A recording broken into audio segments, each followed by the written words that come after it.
Hey guys, taking my glasses off because there was quite a glare.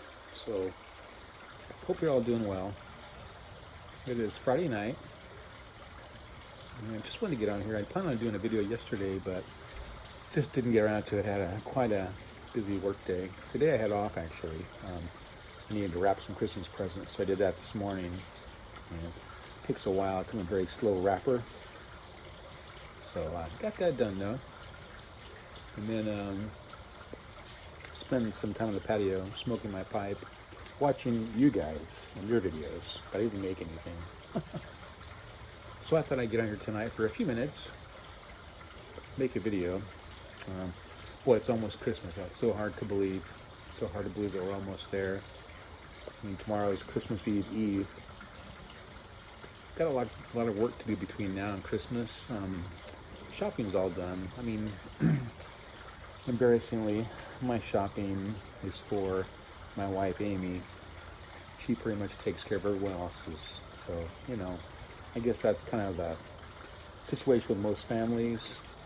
Seems to be. I just feel like I'm a lousy gift buyer. I don't have ideas for people. She always has more ideas. So, I help things.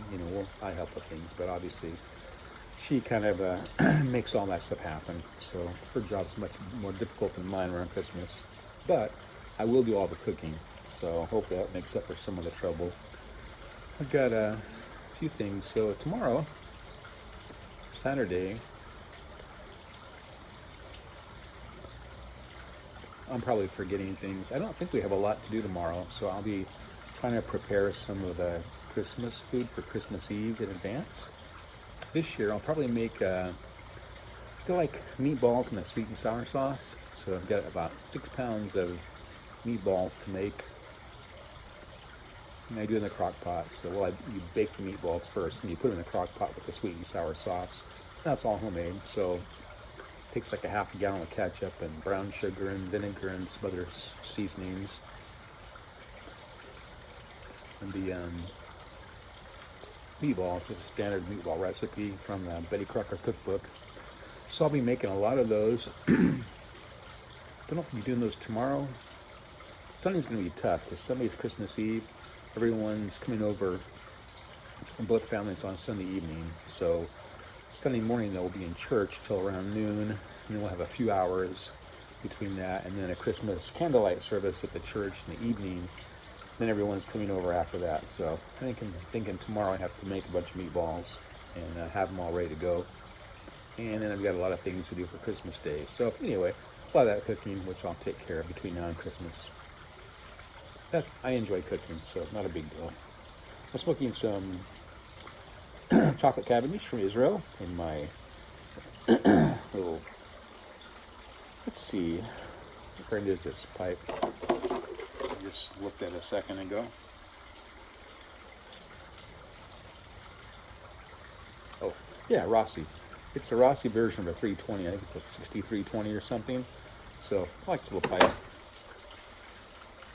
Kind of little tadpole guy, stubby.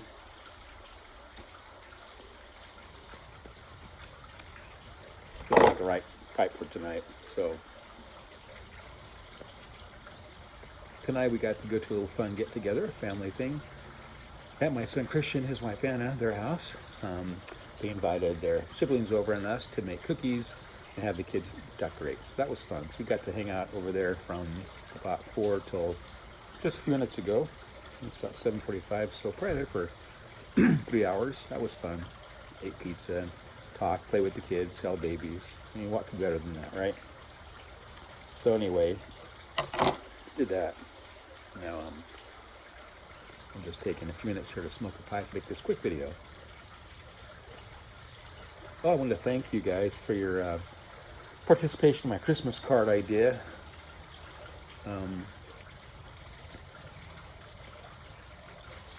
Got a response. I sent out 4 Christmas cards and got 4 emails, so not quite what I was, hoping for, but hey, I am very thankful for those of you who participated in the Christmas card exchange idea, so thank you for doing that. The rest of you, maybe next year.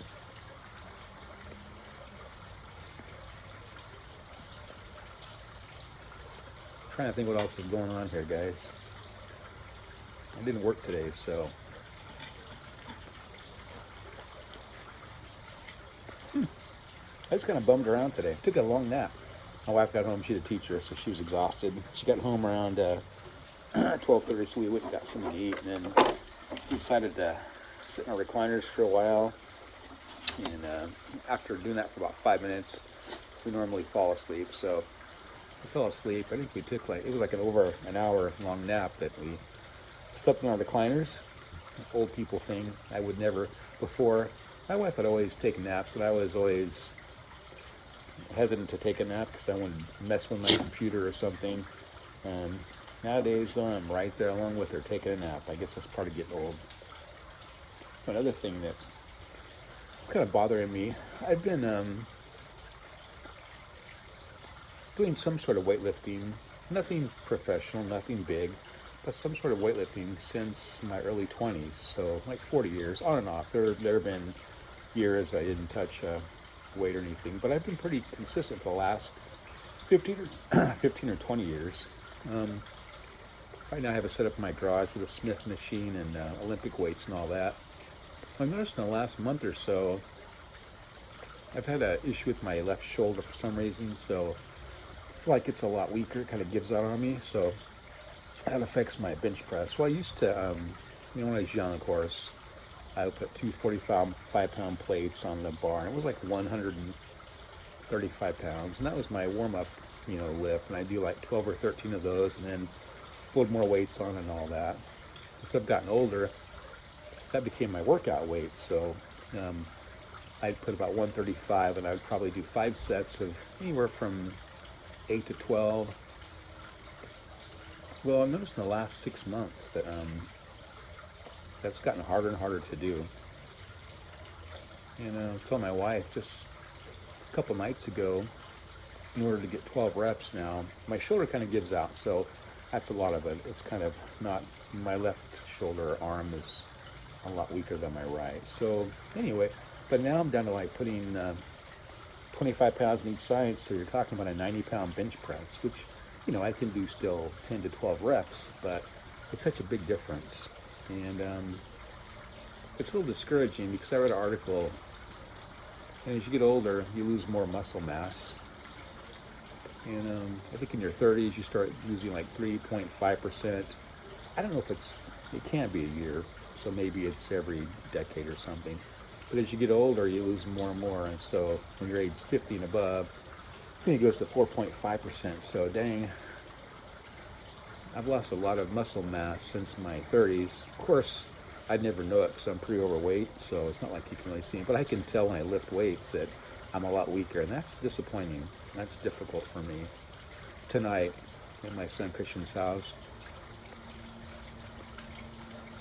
he started lifting weights a couple years ago. He was always a tall, skinny guy in the family. He's about 6'2" and was always fairly skinny. He decided he wanted to put on some weight, get bulky. So he started lifting weights a couple years ago, and he's really pretty strong and all that. And he took me out in the garage and I could show him his weights. He got some really nice bumper plates. He's got an old rack of mine, Olympic set, so nice. But he asked if I wanted to try it out, so I said sure. So he loaded up these 45-pound plates on his Olympic bar. I got on the bench. I could not budge. I could barely budge that bar. I could lift it about an inch off the rack, if even that. But there's no way I could have brought that to my chest and done any reps. And that's difficult. That is hard on your ego. Plus, I'm used to using a Smith machine, which is basically you load the weight up and it's on a guided track, so you don't have to balance or anything. So my balance was completely off because it's been years since I've used free weights because I always work up by myself. Free weights are dangerous, especially in a bench press by yourself. So, but it was humiliating, and I kept apologizing to him for some unknown reason. Like, I'm sorry I couldn't use your weights effectively. Anyway, I don't know. That's hard. That's hard on the ego. I'm having a difficult time with that. It's hard getting old, but my thought was, I've been overweight for a long time, but I was always a strong overweight guy. Now, I'm overweight, and no, that's strong, and that bugs. That bothers me. So I'm going to continue lifting my weights. That's just something that I've always enjoyed doing as part of, if I don't do it, I feel really guilty. So I have to basically do that, every day. If I don't do it, I feel guilty. Not that I always do it every day, but I have to deal with that guilt feeling if I don't work out. So, I don't do heavy workouts or hard workouts for like a half an hour. So, you're not talking about 2 hours a night. You're talking about 30 minutes a night. So, not a big deal. But I'm going to continue doing that and using light weights. But man, it's hard. It's just hard to feel like you're no longer to be able to do the physical activity that you once did. And the older I get, the harder it is to lose weight as well. And I am about 15 pounds. Your body kind of levels out. Even though I've been overweight for a long time, I was at a certain point. And that was my average. And I could always go back to that once I started eating sensibly and doing my normal exercises. Now, that weight is up about 15 pounds. So it used to be I'd stabilize at a lower weight. Now my body seems to stabilize at this higher weight. And I'm not going to tell you what it is because it's embarrassing. I'm embarrassed and, disappointed with myself and kind of have a lot of self-loathing attached to that. But I try, to do better. It's a struggle. I guess we all struggle with something. That's my thing. Food, emotional, eating, happy, sad, stressed. I eat. I don't drink, but I eat. I would know that's why I don't drink anything. I think part of the reason is because I do things in excess, and that would not be a good situation. Well, guys, I've been rambling on here for almost 12 minutes. All over the place. So I appreciate you listening to me. I hope you can hear me. I didn't think about that. I've got my fountain going in the background. So if this is all for nothing, then, oh well. It's been nice talking anyway. Anyway, if I don't see or talk to you guys before Christmas, I hope you all have a great Christmas. A great time with your families and your loved ones. And that's the most important thing about Christmas, obviously. And the birth of Jesus, obviously. Hopefully we'll be able to read the Bible story on Christmas, the Christmas story on Christmas Eve. I love doing that with family. It's a bit awkward with all the families, but I'll still probably do that. Anyway, hope you guys have a Merry Christmas, and I'll talk to you guys soon. God bless y'all.